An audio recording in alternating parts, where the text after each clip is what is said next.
Olá, bom dia a todos.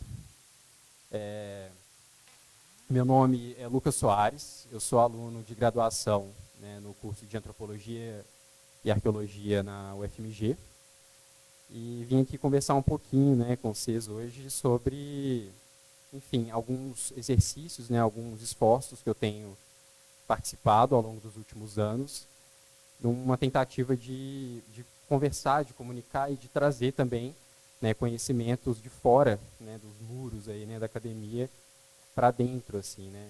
E principalmente pensando nessa extroversão, né, e nessa comunicação, como que a gente consegue levar algumas discussões que tem dentro da arqueologia, principalmente, para as escolas, né, e como que isso pode chegar, né, na galera mais jovem também. Se puder passar um.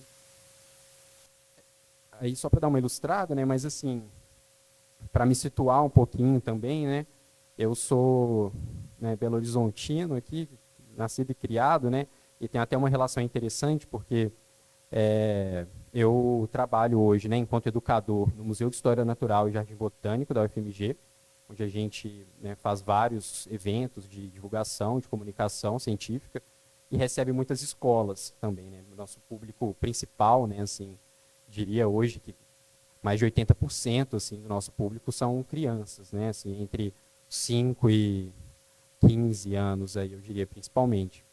E é sempre uma situação muito interessante, né, lidar com essa galera, principalmente porque ali, né, no museu, sendo um espaço, né, de muita mata, tem muito bicho diferente, né, para quem não conhece, super recomendo, inclusive, o museu é um lugar incrível em BH, né, assim, ele fica muito perto do centro e é uma mata, né, uma florestinha, assim, brinco dizendo que é quase um santuário, né, lá dentro. E é um lugar que a gente conhece pouco, eu diria, né? Então até aproveito para fazer esse convite, né? Assim. Mas então, né, eu tenho o que eu vou conversar aqui hoje, parte de algumas experiências dentro do museu e também fora, mais com a equipe do museu, e também dentro de alguns vários projetos nos quais eu tenho me envolvido desde que eu comecei a fazer pesquisa na arqueologia, dessa extroversão, né, e desse compartilhamento. E aí pensando, né, para comentar assim rapidamente também, né, eu tenho participado hoje, aí principalmente eu diria de dois grupos assim de divulgação também, fora do museu, fora da equipe educativa do museu, que é o Gesto, né, que é o grupo de estudos do simbolismo e tecnologia da olaria, lá da UFMG também, coordenado pela incrível professora Lili Panachuk, e também o Prosa Arqueológica, né, que a gente tem uma página no Instagram, hoje está um pouco parado, assim, né, a gente conseguiu botar um pouco mais de gás lá na época do isolamento, mas desde que voltou a gente ainda continua colocando algumas coisinhas por lá e sempre também usando espaço para conversar com a galera. Mas aí, beleza, pode passar mais um. Para me dar uma situada de pesquisa rápida também, apesar de isso não ser bem o que eu vou tratar mais especificamente aqui hoje, mas eu tenho feito pesquisa, né, já há alguns anos no laboratório que a gente chama de Casa do Zezinho, lá do museu, da UFMG, pensando principalmente sobre artes indígenas, né, e na maioria dos casos artes indígenas antigas, né, que são entendidas pelos grupos indígenas que têm se relacionado com elas, enquanto, né, pertencentes a tempos antigos, assim. E aí eu tenho um recorte particular aí de pesquisa que são as pinturas rupestres lá do Vale do Peroaçu, que é uma região aí amplamente já estudada pela arqueologia aqui de Minas Gerais. Já aí, né, está aí mais de 40 anos já de pesquisa no Vale. E o Vale também, né, que é território ancestral do povo Xacriabá, né, e que é até meio estranho, eu diria assim, né, porque muito tempo de pesquisa, né, já na região e muito pouco diálogo, eu acho, né, com a galera indígena que está lá e que, né, tem uma relação forte, histórica, ancestral com essas coisas. Mas aí pensando um pouquinho, né, nisso até, né, eu acho que já dá para a gente começar a brincar aqui, né, com alguns assuntos que eu pensei em trazer hoje. Mas primeiro pensando nesse lugar da arqueologia, né, o que é de fato, né, fazer arqueologia, assim, que conhecimento é esse que a gente está produzindo, né? A gente tem passado, né, por um momento amplo já há algum tempo na academia, dentro das ciências de maneira geral, mas pensando nesses exercícios mesmo, né, de produção de conhecimento dentro desses lugares, e o quanto que eles são inerentemente políticos. Né? Assim, a gente não, né, somos pessoas praticando ciência, né? Então nós somos pessoas que têm todo um lugar, né, para usar a expressão uma localização, né, para usar a expressão da Donna Haraway, muito específico, muito bem localizado. Né? Eu, por exemplo, né, eu falo enquanto um homem branco, cis, hétero, então, obviamente, isso afeta também o conhecimento que eu produzo. E aí, nesse sentido, eu penso que é interessante trazer isso também para uma fala sobre educação, para a gente pensar um pouco sobre quais narrativas são essas que a gente está trazendo também para esses lugares. Né? O que, que a gente entende enquanto importante, né? Pensando, né, nos materiais de divulgação, dos materiais de educação patrimonial, ambiental, o que, que a gente escolhe colocar ali? Né? Quais são as perguntas que a gente nos faz dentro da academia que nos parece importante, né, de levar para fora. Assim. E eu penso, então, né, que é fundamental a gente sempre se lembrar desse lugar da arqueologia enquanto produção de narrativas e que desde o seu princípio, né, talvez seja até interessante, né, isso, né, a arqueologia ela surge, né, enquanto uma disciplina num contexto de produção de identidades coletivas, propriamente, né, e pensando principalmente na Europa, né, nos países onde ela começa a ser institucionalizada. Mas ela está profundamente ligada, então, com essa construção da memória. Né? E memória é o que nos traz identidade também. E aí, né, por isso, sempre muito disputada, né, a arqueologia, assim, sempre participando de discursos de pertencimento muito intensos, que podem ser utilizados e participar de movimentos bastante violentos, né, na maioria das vezes na nossa história, tanto na arqueologia quanto na antropologia, foi isso que aconteceu, mas também, né, e a gente tem visto isso hoje, principalmente com essa pluralização, né, de vozes dentro desses espaços, enquanto também uma ferramenta de resistência, né, e de pertencimento propriamente.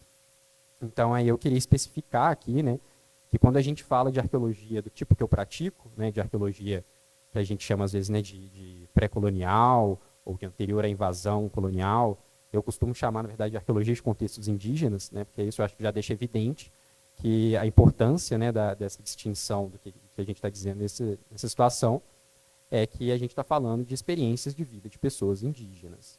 Né, sempre que a gente estiver falando de qualquer coisa que aconteceu aqui no Brasil antes da invasão dos povos brancos, a gente está falando de mundos indígenas.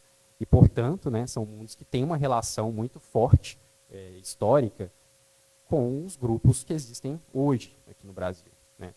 Então, pensando aí nesses lugares também, né, de onde que a gente fala e quais são as teorias, né, os pensamentos que a gente aciona quando a gente vai fazer arqueologia, me parece, no mínimo, coerente, né, que a gente também se preocupe com os sistemas de pensamento indígenas, né, com as filosofias indígenas, quando a gente pensa sobre isso.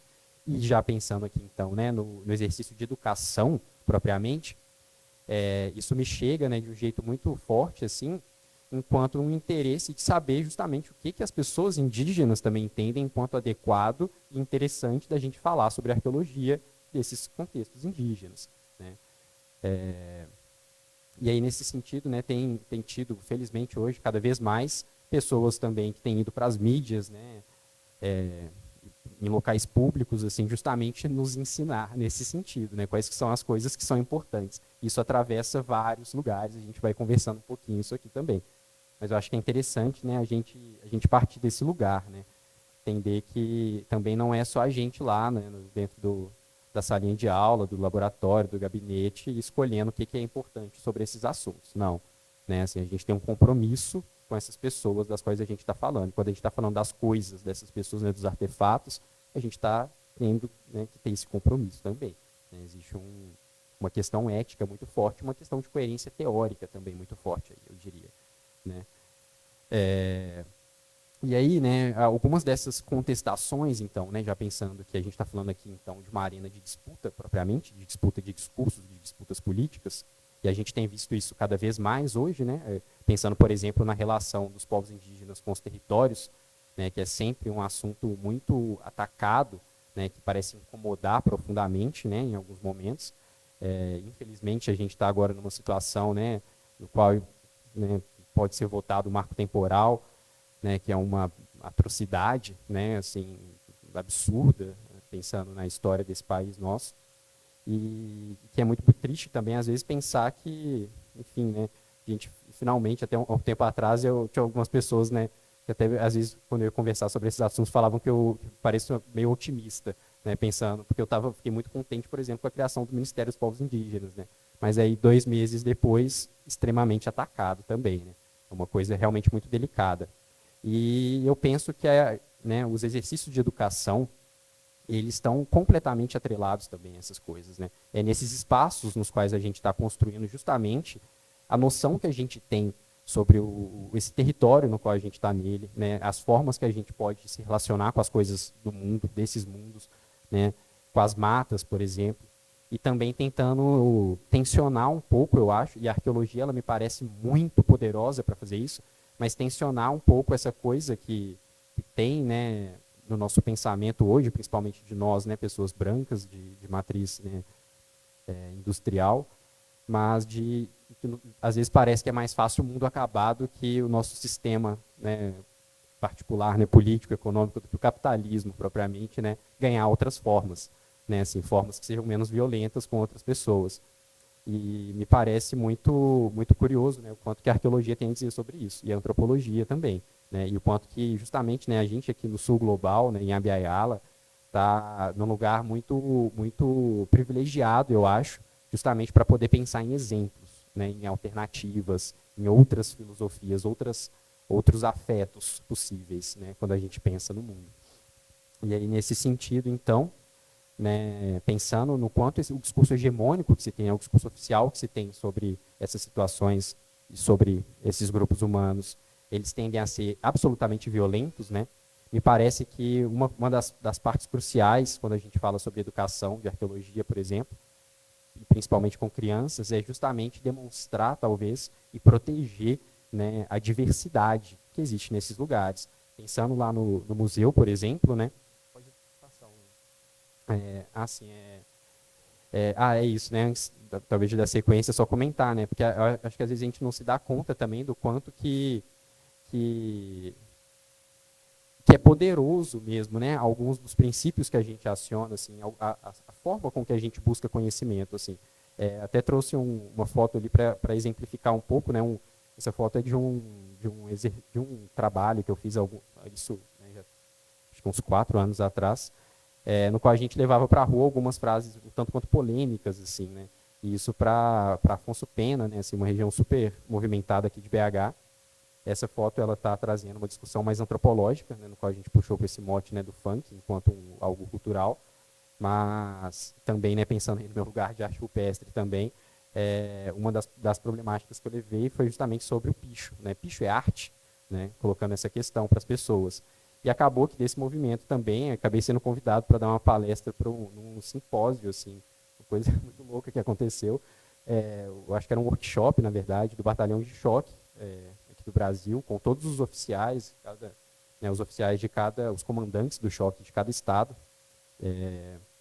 e justamente para demonstrar, né, que a gente pode pensar sobre a materialidade de outras formas, né, assim, existem muitas coisas que a gente pode pensar através dos artefatos propriamente, né, das pinturas, dos pichos, por exemplo, né. Isso diz muita coisa, né, não dá para entrar nessa chave fácil, né, de vandalismo, de depredação, né, independente da pessoa achar bonito ou não, enfim. Mas é isso, né, o lance aqui é problematizar essas narrativas únicas, né, essas histórias fáceis, esses movimentos que a gente tende a achar que é tudo muito simples, é muito óbvio, e que eu acho que é muito forte quando a gente fala de ciência também. E aí, então, né, pensando o quanto que o discurso hegemônico que a gente tem sobre povos indígenas, ele tende a ser homogeneizador, né, parece que não existe uma diversidade, né, infelizmente até hoje a gente vê muito isso, em vários lugares diferentes. A gente na arqueologia lá no museu tem se focado muito nisso, né, mostrar como que mesmo quando a gente está falando de 15, né, 10, 8, 7, sei lá, 800 anos atrás, né, 15 mil anos atrás, até uns 800 anos atrás e até hoje, é muito diverso, é sempre muito diverso. Né? A gente está aqui falando em um lugar, né, com vários estudos arqueológicos, né, com vários contextos arqueológicos que têm sido muito estudados, e o quanto eles são diferentes, por exemplo, da região na qual eu trabalho com mais intensidade, no Vale do Peroaçu, ou então a região da Serra do Espinhaço, né, mais para cima, ali, região de Diamantina, né, as coisas já vão ganhando outras formas. E é isso, né? Eu acho que o movimento aqui também é um pouco de mostrar como que a gente pode pensar e manter essa lógica, né, da diversidade, assim, de filosofias e de mundos. Sair um pouco dessa coisa, né, de que existem poucas formas de viver por aí, porque não existem, né? A gente está falando né, só que no Brasil são mais de 300 povos indígenas, né, falantes de quase 300 línguas diferentes, né? É uma, enfim, né, muita coisa, né? Assim, a gente tem que se preocupar com isso, tem que respeitar isso, porque é justamente isso também eu acho que protege um pouco, eu acho, a nossa existência nesse mundo, né? Cada vez mais que a gente caminha com esse projeto, né? O Eduardo Viveiro de Castro, né, um antropólogo fundamental aqui no Brasil, ele usa muito uma expressão que eu acho muito interessante, né, desse liquidificador homogeneizante do Ocidente, né, que a gente toca as coisas e quer que elas sejam tudo parecido com a gente. Né, a gente não consegue respeitar aquilo que diverge um pouco. Enfim, né, e aí já de um ponto de vista um pouco pessoal aqui também, né, as filosofias indígenas me parecem um lugar muito interessante para aprender a lidar com essas diferenças de outras formas. Né? A gente está falando de pessoas que conseguem viver bem, né, com essa multiplicidade de mais de 300 povos diferentes e que, né, não está lá tentando, né, enfim, praticar violências, assim, tá, igual a gente faz, né, esse projeto estranho nosso. Pode passar mais uma também, né, pensando nesses movimentos de comunicação, e aí, né, alguns também, né, pensando na importância que eu acho que a gente tem na academia de trazer as pessoas, mas também de ir para fora, né? Assim, a gente também não acho que a gente tem que ficar esperando que todo mundo queira vir até nós, né? Então a gente tem tentado hoje, né, principalmente com o grupo Gesto, né, ir para fora mesmo, né, em outras cidades, em outros contextos para falar de arqueologia, né? Tanto, né, nesse caso um movimento de retomada da cerâmica do povo Borum-Crem, mais recentemente também, né, a gente teve a oportunidade lá no museu de ir até o Quilombo Pinhões para conversar com as crianças de lá, levar um pouco do que a gente pensa sobre arqueologia para lá e sobre outros assuntos também aí relacionados à educação ambiental, né? Educação ambiental e patrimonial está sempre muito próximo. Pode ir. Ainda na chave da diversidade, né? E quanto que eu acho que isso é um foco, né? Uma coisa fundamental para a gente pensar, né? Arqueologia, eu acho, e é até interessante, né? Estou até perto da casa dessa galera aqui, lá no museu, né? A gente, na exposição de arqueologia, que fica sempre aberta, né? Hoje a gente tem 3 corpos indígenas lá dentro, né? Um deles do qual a Bibi vai até falar um pouco mais. Mas os outros 2 são justamente pessoas adultas, né? Parece ter morrido aí uns 40 e poucos anos, aqui da região de Lagoa Santa, né? Que foram encontrados nas escavações, se não me engano, da Neto da Minha Perrer, em Pedro Leopoldo. E é muito curioso também o quanto que só de olhar para um esqueleto humano já são levantadas, principalmente pelas crianças, né, que são incríveis em botar a gente na parede, né, em fazer perguntas muito desafiadoras, mas já levantam várias perguntas que são absolutamente delicadas, né, que não são simples de responder. Por exemplo, né, uma coisa que a gente ouve muito, é um homem ou uma mulher, né? Daí já começa uma dificuldade muito interessante também, né? Que a gente está falando aqui primeiro, né, de algo que a gente pode dizer a partir do esqueleto de alguém, né? E aí a gente tem sempre que se lembrar também, né, pensando nessa questão da diversidade, que gênero, né, quando a gente vai falar sobre essa performance, né, do que é o papel de um homem, o papel de uma mulher, o papel de uma pessoa não binária, o papel de uma pessoa cis ou de uma pessoa trans, são características sociais, né? Por que a gente espera, às vezes, né, que a biologia resolva tudo pra gente, né? Assim, que olhando para o esqueleto de alguém a gente consiga dizer sobre essas coisas, assim, não é tão simples, né? O máximo que a gente pode fazer nesses casos é dizer sobre o sexo biológico dessas pessoas, que também diz muito pouco, eu acho, em alguma medida, sobre como era a vida, né, dessa galera. Claro, a arqueologia tem outras formas de pensar nessas diferenças, né? Mas só também pensando aqui sobre o quanto que é poderosa nessa chave da diversidade nas nossas narrativas. E aí pensando, né, nas práticas de educação propriamente, né, eu pensei em comentar aqui, né, sobre principalmente esse desafio, né, que são as adaptações que a gente tem que fazer, né? Na academia, de maneira geral, a gente não está se treinando para conversar, né, propriamente com as pessoas. Não é sobre isso, né, a maioria das vezes, infelizmente. E isso demanda, então, em uma boa medida, um esforço, né, de fato, para que a gente consiga criar uma linguagem que chegue, né, nas pessoas. E, claro, isso vai ser sempre muito localizado também, né, as pessoas sempre também ouvem, não só falam, mas ouvem também de lugares muito específicos. E isso demanda também outros jeitos, né? Eu que sou uma pessoa alta mesmo, né? As pessoas costumam, na verdade, eu nunca tinha reparado muito nisso, assim, mas outras pessoas sempre falam, né? Que acham isso muito legal, assim. Geralmente, quando eu vou conversar com criança, eu fico ajoelhado, né? Assim, eu não quero ficar, né, oprimindo a pessoa, assim, né? Galera menorzinha. E aí eu pensando na comunicação direta, né? Que ainda tem um problema que a gente tem nos museus, né? Praticamente todos eles, né? Que não são pensados para crianças, ainda que na maioria das vezes são um público predominante nesses lugares. Né? Lá na exposição mesmo, né? Que é uma exposição super recente, poderia ter tido uma reflexão mais grave nesse sentido, eu acho.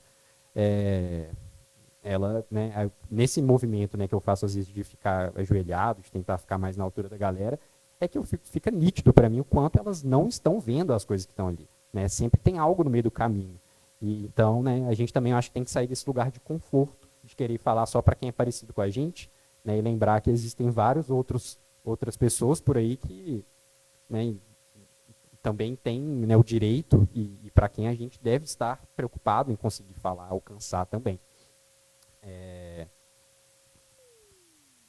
Bom, né, uma coisa que eu acho muito interessante de compartilhar também, né, pensando nesses movimentos, isso é um ponto que talvez, né, ele é menos possível em sala de aula, por exemplo, né, geralmente nos exercícios que eu tenho feito em escolas, costumam partir para outros lugares, mas é a movimentação, né, caminhar por aí, né, andar no território, andar na mata, andar pelos lugares, ir até lugares específicos, né, é de um potencial enorme, né, para a gente poder falar sobre arqueologia, principalmente, eu acho que a gente está falando justamente sobre as coisas do mundo, né? Quando eu vou falar sobre cerâmica, por exemplo, né, em alguns eventos lá no museu, né, rolou assim de fazer algumas propostas bem voltadas para falar sobre a produção de cerâmica, por exemplo, cerâmica indígena, e aí pensando principalmente, né, no que é chamado, né, na arqueologia normalmente de Aratu-Sapucaí, mas outras também, o quanto que a cerâmica ela demanda, né, uma relação gigantesca com a mata, né, assim, desde da coleta do barro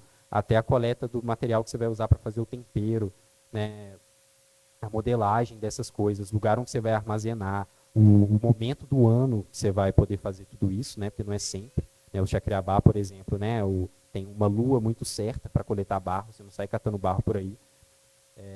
E a queima, né, queimar cerâmica, né, para quem já teve a oportunidade de participar de uma queima artesanal, né, que não seja em forno a gás, por exemplo, né, a quantidade de lenha que você gasta para fazer isso, né, assim, são coisas que demandam andar por aí, que demandam conviver com vários outros lugares. Então eu penso que, né, e aí pensando talvez já numa perspectiva, né, de pedagogias mais recentes, né, duas pessoas aí particulares que eu acho que têm me norteado muito, e uma delas principalmente por influência da Lili, justamente, né, que tem me orientado nesses movimentos de educação, é o Paulo Freire e o Célestin Frémy também, né, um pedagogo francês. Mas, enfim, né, todos os dois têm muito disso, né, do quanto que não faz muito sentido a gente também ficar separando as coisas em caixinhas para poder conversar.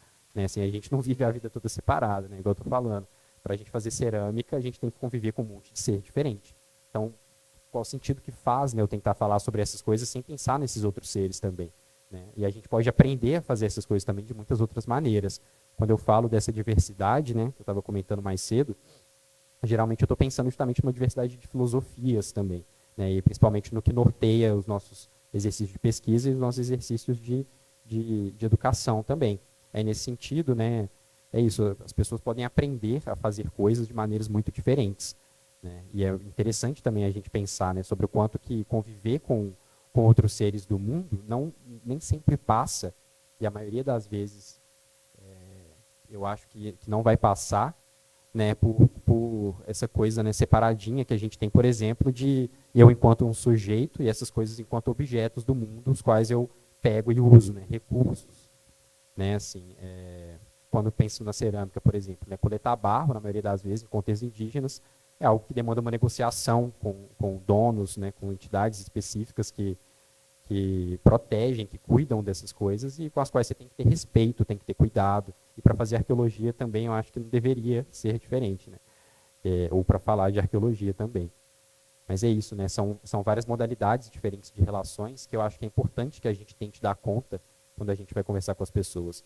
E aí tem uma particularidade, eu acho, né, na educação infantil, que me é muito proveitosa para poder fazer esse exercício, que é que essas pessoas já estão imersas, a maioria das vezes, em mundos que são muito mais coloridos, muito mais diversos do que os nossos, né? Quando a gente vê, por exemplo, as produções audiovisuais, né, que são geralmente voltadas para crianças, em geral, você já tem ali uma coisa muito que escapa dessa lógica, né, de que a única coisa do mundo que tem essa liberdade toda de expressão, de vida, são as pessoas humanas. Né, assim, você sempre tem ali outros seres do mundo também que são capazes de produzir, né, de conhecimento e comunicar, enfim, que já lembram, eu acho, alguns envergamentos teóricos assim também que a gente tem tido cada vez mais nas ciências, assim, partindo de outras filosofias ou não, né? Mas é isso, né? Pensando justamente na importância também, né, na agência e na intencionalidade que as outras coisas do mundo têm. E a gente na arqueologia, né? E aí pensando principalmente, né?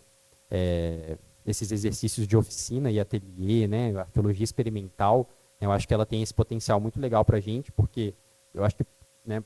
Todo mundo quase, né? Uma palavra traidora o todo, né? Mas a maioria das pessoas que já fizeram algo com as mãos, eu penso que tem uma boa noção de que nem sempre o que está na sua cabeça quando você vai fazer alguma coisa é o que sai. Né? Assim, quando você vai mexer com cerâmica, né? O barro vai te contar o tempo inteiro o que você não vai fazer com ele, o que você vai fazer. Né? Quem mexe com madeira, isso é uma coisa muito evidente. Né? O corpo dela já te dá as possibilidades, né? E ela vai também te explicar, né? Em uma boa medida. E fazer as coisas com as mãos, eu acho que tem esse potencial gigantesco, né, de colocar outras professoras em cena, né, a própria materialidade, assim, essas coisas que a gente às vezes chama de recurso, que ensinam mesmo, né, assim, são muito capazes de mostrar para a gente as coisas que são possíveis. Isso é fundamental e tem sido utilizado dentro da arqueologia